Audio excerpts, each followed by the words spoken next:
Вітаю! Час новин на АТР. Сьогодні вівторок, 22 грудня. Це 664-й день анексії Криму. В Криму почалися тортури. Співробітники Федеральної служби безпеки Росії в Криму катували Енвера Акроша електричним струмом. Про це заявив координатор Кримської контактної групи з прав людини Абдурашид Джапаров. Енверу Акрошу пропонували співпрацю із спецслужбами Росії. 16 грудня його обманним шляхом завели до будівлі поліції, де з ним працювали співробітники ФСБ. Підписати якісь папери він відмовився. Окрім катування, йому погрожували, натякаючи на родину та дітей. На данный момент нам стало известно, что действительно в отношении гражданина Энвера Акроша, жителя окрестностей Джанкоя, были проведены то есть неправомерные действия, а именно спустили в здание полиции, подсоединили к мизинцам рук провода и били током. Вот. На данный момент мы готовим заявление о совершении преступления в отношении Энвера Акроша и ждем официальной реакции властей. После этого нам уже зависит от позиции реакции властей, мы будем действовать дальше. Да, по его словам, его пытались сохранить сотрудничеству. Он пояснил, что как любой правопорядочный гражданин, он будет, если ему известно о каких преступлениях, он так и так сообщит. И, то есть, не видим никакого смысла подписывать какие-то бумаги о сотрудничестве. Однако настаивали именно на подписании бумаги, да? И внутри, что я такой-то, такой-то и так далее. Між Москвою і Кримом назріває конфлікт. Після заяви голови російської адміністрації Криму Сергія Аксьонова про невиконання плану по перерахуванню коштів за федеральною цільовою програмою розвитку Криму і Севастополя до 2020 року, Федеральний центр висловив незадоволення роботою кримських урядовців. Їм доручено ще раз перевірити статті видатків. Аксьонов відповів, керувати Кримом може лише позбавлений розуму. Коллеги, в нынешней ситуации, слава богу, что мы сохранили вообще то, что есть. Некоторые деятели, которым там кажется, что мы там профессионально справляемся со своими обязанностями, я всегда говорю, я любому коллеге могу дать возможность приехать сюда, изучить ситуацию. Мои коллеги-губернаторы, они считают, что мы камикадзе здесь, по ходу, да, вообще находясь на этой должности в такое время. Потому что нормальный человек в здравом уме, то есть никогда бы не согласился. Я говорю, что делать, у нас такая роль. Після конфлікту між Кремлем та Кримом з'явилося багато різних чуток. Що найближчим часом кримських очільників звільнять і навіть притягнуть до відповідальності. Крим-реалії вирішили поцікавитися в самих кримчан. Що вони думають з цього приводу? Я бы не сказала, что плохо. Ну, есть недостатки, это естественно. А так мы довольны. Чужих нам не надо. Пусть есть Константинов, пусть есть наш... Вот, пусть они это и будут. Они же начали это уже делать. Как это взять, им сейчас руки обрубить? Ой, мне кажется, у них столько сейчас работы много, что они все делают. Понимаете, что нам надо людям. Кто знает Крым лучше, Московский или же Аксьонов? Я считаю, что Аксьонов, по крайней мере, пока на своем месте. Ну, я особенно не в курсе, но по телевизору только что показывали, что Россия выделила 2,77 миллиарда на благоустройство Крыма, а использовали только 300, что ли. Вот. И, ну и так сказали, что, наверное, правительство плохо наше работает. Очень плохо. Очень плохо, ребята. Так нельзя. Ты что, ну столько денег получено, ничего не сделано. Главное, сам губернатор ездит и указывает ямы. Да что нет людей, которые не могут ему переснять, это пропустить через интернет, и он посмотрел. Не сделал, выгнал второго, но найдет человека, который сделает. В общем, город, столица без дорог, алкаши, собаки и кошки. Это же страшная вещь, ребята. Когда это будет порядок? Народ надо воспитывать, культуры никакой. Не берешь газету, читай, все у нас хорошо, сюда идешь, там хорошо. Ну ничего, не вижу. Пока не вижу, нет. В супермаркетах Криму ввели обмеження на продаж соціально значущих продуктів. Рис, гречку і цукор відпускатимуть не більше 3 кг в одні руки. Продавці пояснили, обмеження вводяться, аби перешкоджати закупівлі великої партії харчів з метою перепродажу. Маркетологи роз'яснили, що тим самим створюється штучний ажіотаж, щоб навпаки збільшити продаж.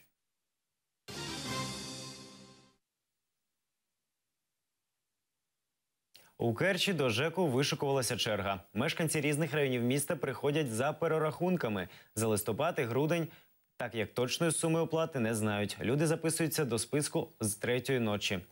Тому що у співробітників всього 2 робочих дні – понеділок і середа. У приміщенні зібралося близько 100 жителів міста. Багато хто, побачивши чергу, просто йдуть додому. Жителі розповіли, що співробітники не встигають обслужити таку кількість людей. Працюють всього 2 кабінети. Вот такое устроить. Они принимают только 2 раза в неделю. Могли бы они принимать до обеда каждый день, чтобы такую толпу не собирать. Это нормально в таком вот помещении собрать весь город? А мне 70 лет. Вот мне 70 лет, я должна стоять с ночи. Еще и стульчик с ночи человек. Вот покажите, да. Вот. И надо в 3 часа ночи занимать очередь.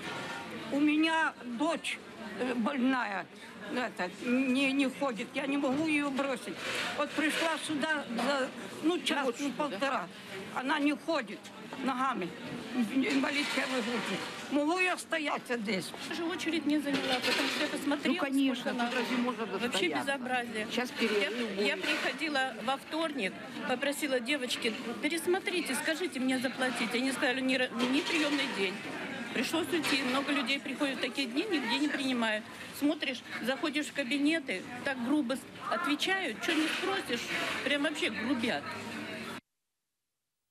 Таврійський університет може відновити роботу в Києві навесні 2016-го. Новопризначений ректор університету імені Вернадського Володимир Каразін розповів, що зараз йде процес реєстрації університету як юридичної особи на материку. За його словами, поки що працюють 7 чоловіків.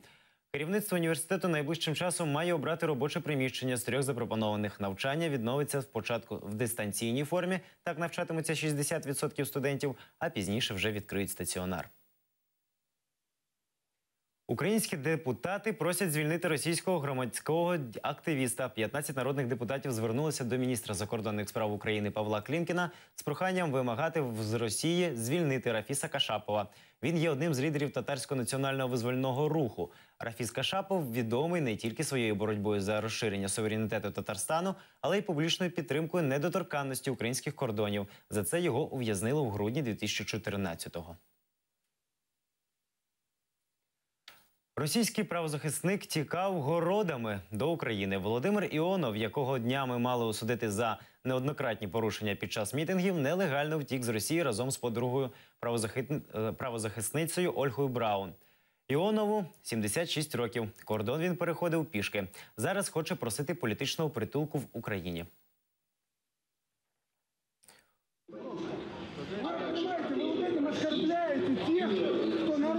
Выбрал Путина, выбрал президента. Зачем вы это делаете?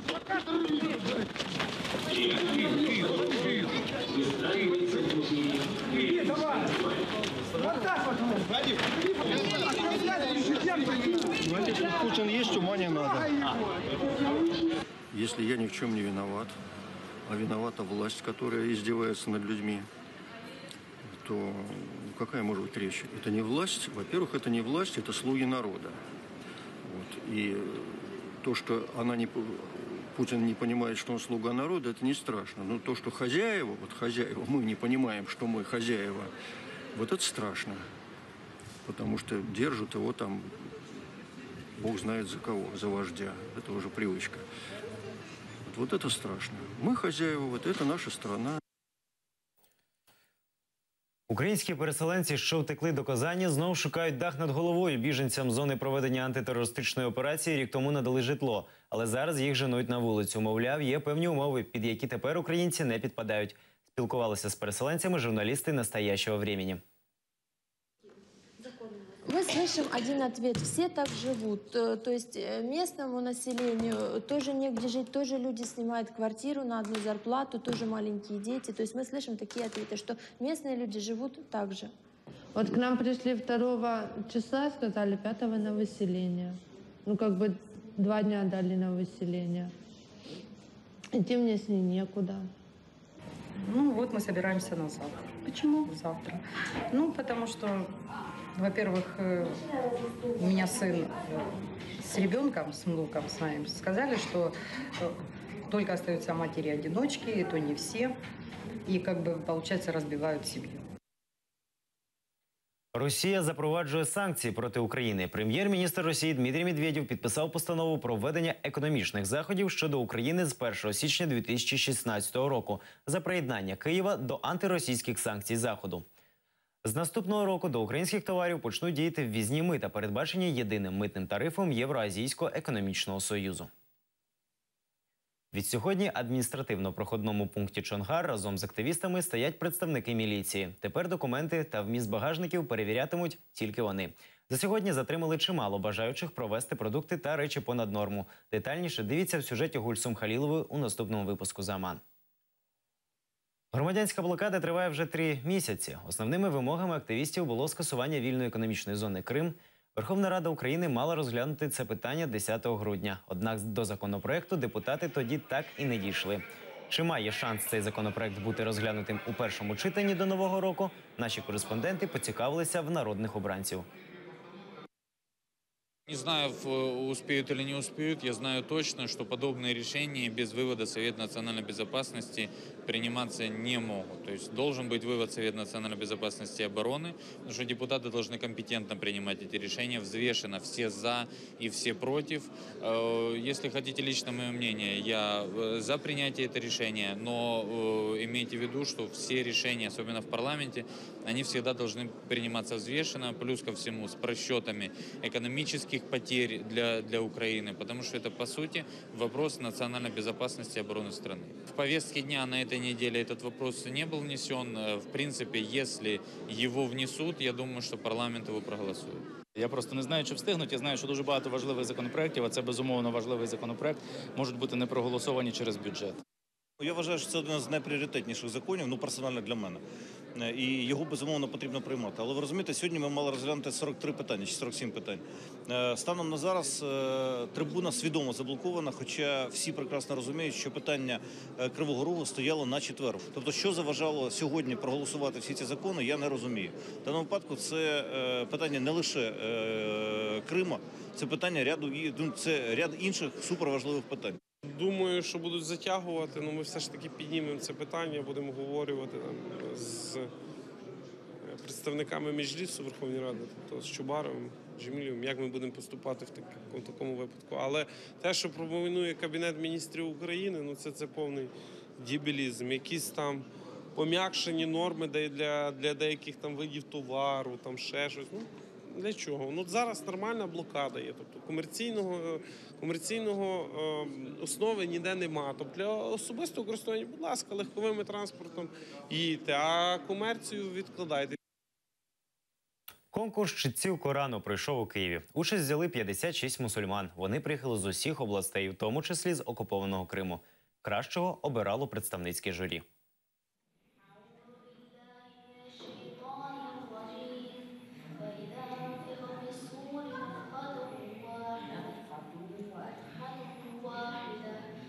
У конкурсі читців Корану змагаються справжні знавці священного писання, ті, хто знає його на пам'ять, шановні люди.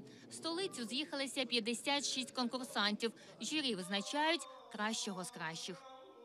І пусть Всевишній Аллах поможе кожному сьогодні із учасників. Кримчанин Осман почав вивчати Коран з 14 років, а з 17 вивчив його на пам'ять. На конкурс приїхав, подолавши 1000 кілометрів. Каже, головне – участь, а не перемога. Я закончил уже Коран наизусть полностью. Сейчас и на протяжении всей оставшейся жизни для мусульманина является обязанностью повторять и закреплять Коран, чтобы не забыть его.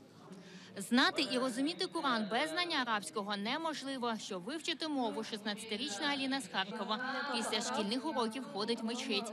Там викладають як арабську, так і основи ісламу. Ми всі чекали цього дня, чтобы проверить себя в первую очередь, попробовать свои силы. Это дает свой стимул, есть к чему идти дальше. Переживаю, что все забуду, что сяду и все, и из головы все вылетит. Это самый страх, наверное. На сцені все як на іспиті. Учасники тягнуть квиток з номерами аята. Один з суддів цитує кілька рядків, а конкурсант має продовжити до тих пір, поки не зупинять. Читають Коран в оригіналі арабською, а це означає справа наліво.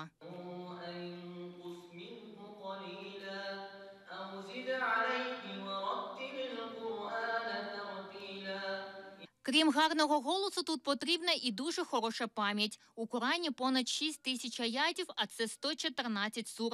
Змагаються у 5 номінаціях. Весь Коран – це 30 джузів, 15, 10, 5 і 2 джузів. Судді кажуть, тут без допомоги Всевишнього не обійтися. Конкурс буде проходити за 4 номінаціями. Перша і найпопулярніша, найшанованіша номінація – це знати весь Коран повністю.